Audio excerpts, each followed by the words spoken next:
Bonjour à tous et bienvenue sur Crypto Flash, la chaîne de l'actualité crypto. Aujourd'hui, nous allons parler de JP Morgan et des prédictions autour du Bitcoin, de l'ETF Spot Bitcoin. On va aussi parler de l'affaire Ledger. Je reviens sur le sujet, on en sait plus du coup sur les causes du piratage. On va aussi parler de SafeMoon, je vais vous parler de Solana et de Memcoin qui explosent et de pas mal d'autres choses. Pour ceux qui connaissent pas la chaîne tous les jours, on fait la synthèse des meilleures actualités crypto du jour. N'hésitez pas à vous abonner, activer la cloche pour ne rien rater. Alors on va commencer avec le cours des crypto-monnaies. Bitcoin 42 300 $, moins 0,26%. Ether 2200, moins 0,9%. Solana en forte hausse aujourd'hui, plus 6%. Bref, le marché est en baisse, mais quelques cryptos se portent bien aujourd'hui.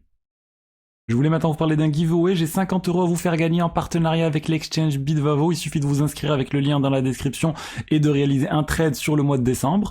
Et on va faire le tirage au sort fin décembre pour voir qui sera le gagnant des 50 €. En plus, vous avez toujours les 10 € gratuits à obtenir après votre premier dépôt de 10 €. Donc vraiment, vous avez 10 € assurés et en plus, potentiellement, 50 €. Donc Bitvavo, c'est un exchange européen. Ils sont en train de se lancer massivement en France. Je suis parmi les premiers à vous en parler, je pense. C'est vraiment très très simple d'utilisation. Vous pouvez acheter des cryptos en quelques clics. Il n'y a pas beaucoup de frais. Et il y a aussi une interface d'utilisation avancée si vous voulez faire du trading en mode chartisme, etc. Mais sinon, vous pouvez juste vraiment l'utiliser de manière très simple pour déposer des euros avec des virements SEPA sans frais et acheter n'importe quel crypto disponible sur le site. Il y en a vraiment énormément sur la plateforme. Je vous fais la démo tout de suite, encore une fois. Je clique sur Aptos.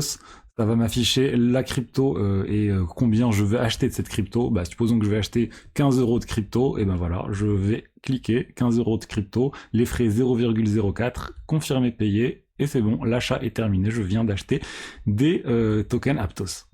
Ils ont l'enregistrement PSAN auprès de l'AMF bien sûr, et ils ont plus de 200 crypto-monnaies disponibles. Regardez, ça passe de Nano à Avalanche, Solana, Celestia et beaucoup d'autres cryptos. Donc n'hésitez pas si ça vous intéresse, le lien dans la description et les détails du giveaway aussi. Revenons maintenant sur l'affaire Ledger, le piratage qu'il y a eu hier. Si vous n'avez pas suivi, je vous ai fait toute une vidéo qui explique le piratage et j'en ai revenu suffisamment longuement sur ce qui s'est passé. Mais là, depuis cette vidéo, on a eu le message du président de Pascal Gauthier sur l'affaire Ledger, sur ce qui s'est passé et du coup, bah, on n'en sait plus. Il dit, voilà, le 14 décembre 2023, il y a eu une exploitation de Ledger ConnectKit, la bibliothèque JavaScript qui est utilisée sur plein d'applications de finance décentralisées pour interagir avec Ledger. Donc c'est le bouton en fait, se connecter avec Ledger sur les diverses applications. Ils ont corrigé ça très rapidement et ils ont trouvé la cause de ce piratage. C'est lié en fait à un ancien employé de Ledger qui a été victime d'une attaque de phishing. Et ben voilà, il a été victime de cette attaque de phishing et suite à ça, le pirate a réussi à lui soutirer des informations de connexion sur l'endroit où était stockée cette librairie, le répertoire NPM et de Ledger. Et du coup, ce répertoire est ensuite utilisé par toutes les applications de finance décentralisées pour récupérer le bout de code malveillant. Et c'est comme ça que cette application s'est retrouvée partout compromise en fait. Alors, ils ont dit, on fait attention aux normes de sécurité. Normalement, aucune personne seule ne peut déployer du code sans qu'il ne soit examiné par plusieurs personnes. Mais clairement, on voit qu'il y a un trou dans la sécurité de Ledger, dans le processus de sécurité de Ledger. Encore une fois, on n'est pas sur la clé elle-même qui a un problème, on est sur les à côté. Et en fait, c'est pas la première fois que dans tout ce qui est à côté de Ledger, ça se fait pirater. On se rappelle l'un des premiers piratages qu'a connu Ledger, c'était la base de données client de Ledger qui avait fuité. Donc c'est-à-dire tout ce qui est marketing, nom, prénom, adresse, email, tout ce qui permettait de communiquer avec ceux qui avaient acheté des Ledger avait fuité. Donc encore une fois, ça c'était pas lié à la clé, c'était des à côté. Ben là c'est pareil, on est sur la librairie qui permet de se connecter au Ledger, c'est beaucoup plus grave. Mais voilà, encore une fois, c'est pas la clé. Alors, je vois beaucoup de personnes qui disent, est-ce qu'il faut encore faire confiance à Ledger ou non ? Honnêtement, c'est compliqué, parce que d'un point de vue portefeuille physique uniquement, malheureusement, il n'y a pas quelque chose de mieux pour le moment que Ledger. Il y a plein d'autres alternatives, mais honnêtement, il n'y a pas vraiment autre chose qui apporte autant de sécurité que Ledger, avec l'écran, on va dire, dans le Ledger qui vous permet de valider et de signer les choses, on va dire, correctement. Il y a certaines alternatives où ça passe uniquement par une application ou par une carte, mais il manque vraiment quelque chose, parce que Ledger, ce qui est important, c'est que même si votre PC se fait compromettre, et bien normalement, vous avez le Ledger qui est à part, qui peut pas se faire compromettre, et vous pouvez toujours valider ce que vous signez sur le Ledger. Ça, c'est une sécurité très importante. Bref, tout ça pour dire, est-ce qu'on peut faire confiance à Ledger ou non ? pour moi, c'est compliqué.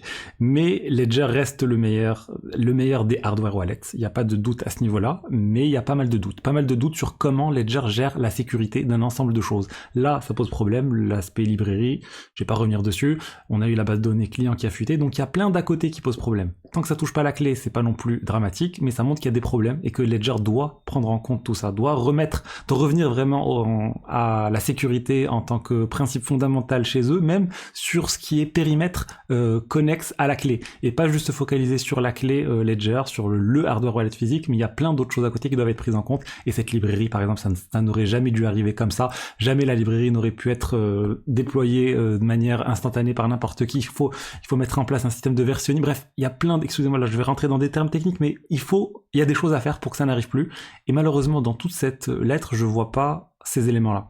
Donc j'espère que ça va être corrigé, j'espère qu'il y aura une enquête pour voir comment on en est arrivé là, et que ça sera corrigé pour le futur. Donc, autre recommandation, je voulais vous dire, essayez d'avoir au moins 2 wallets différents. N'ayez pas toutes vos crypto-monnaies sur, par exemple, un ledger.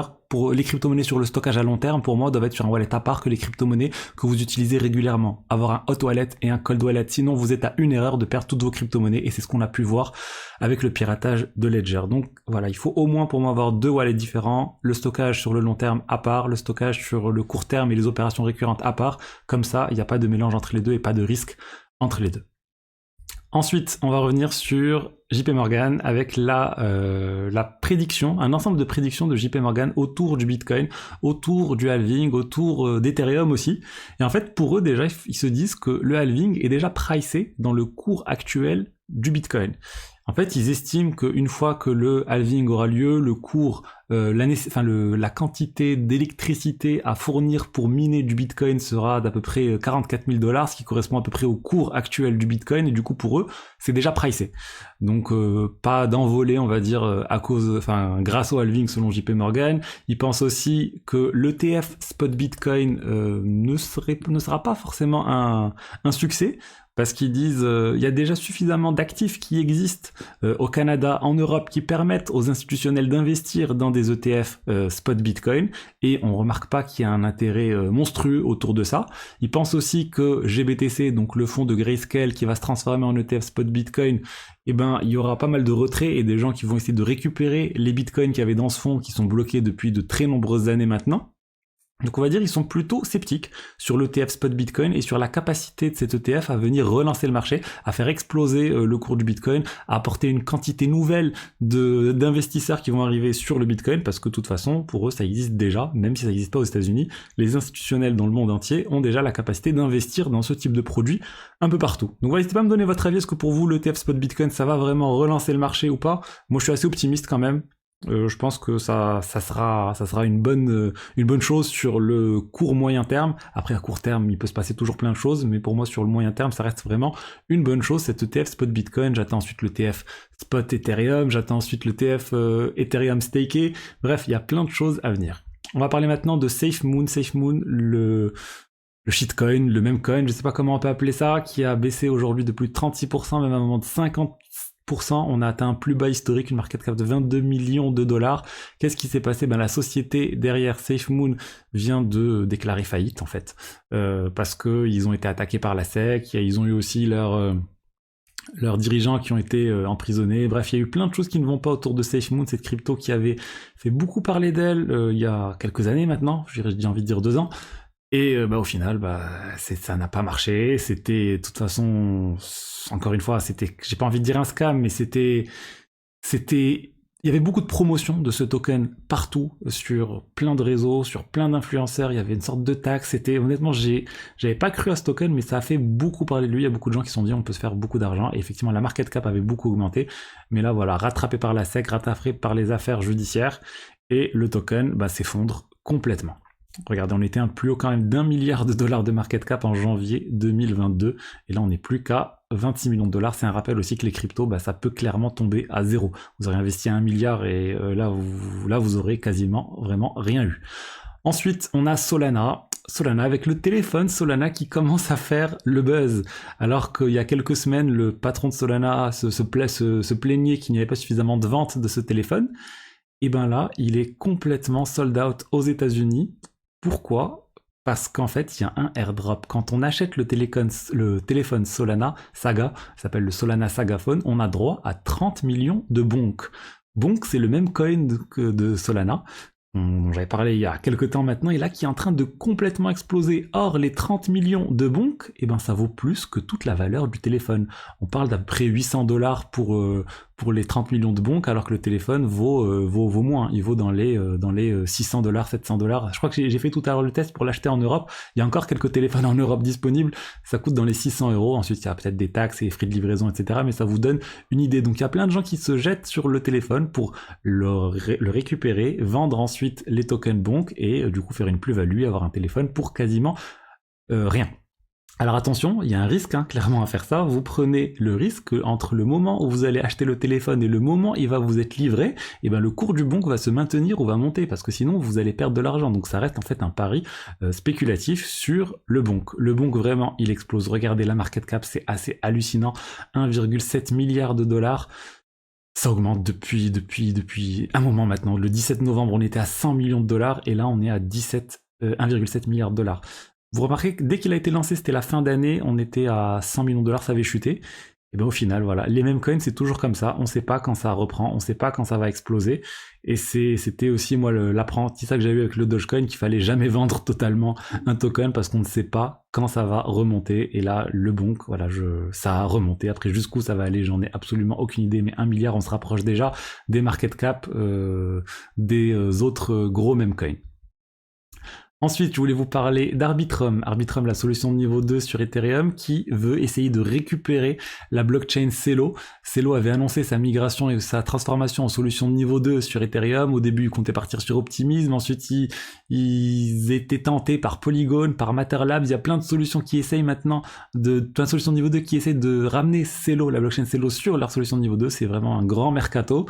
Et là, Arbitrum aussi est en train de dire, venez sur la technologie Arbitrum. On a des solutions de niveau 2, niveau 3 très intéressantes et on serait prêt à accueillir Celo. Celo n'a pas encore choisi, devrait choisir au cours de janvier. Et voilà, bon, on va voir, est-ce que c'est encore Polygon qui va gagner, est-ce que c'est l'OP-Stack? En tout cas, c'est important pour l'écosystème de tous ces blockchains d'attirer des blockchains parce que c'est tout un écosystème qui vient avec, il y a des utilisateurs et voilà, et c'est nécessaire pour développer cette constellation de blockchains que toutes ces solutions de niveau 2 veut développer. Chacune de ces solutions veut développer un ensemble de blockchains interopérables qui communiquent entre eux avec une liquidité unifiée qui au final profite de la sécurité même d'Ethereum. Et c'était tout pour aujourd'hui. Je vous invite encore à vous inscrire à mon webinaire gratuit sur comment générer le meilleur rendement possible avec vos cryptos. C'est dans moins d'une semaine, dans 6 jours, on va voir plein de choses.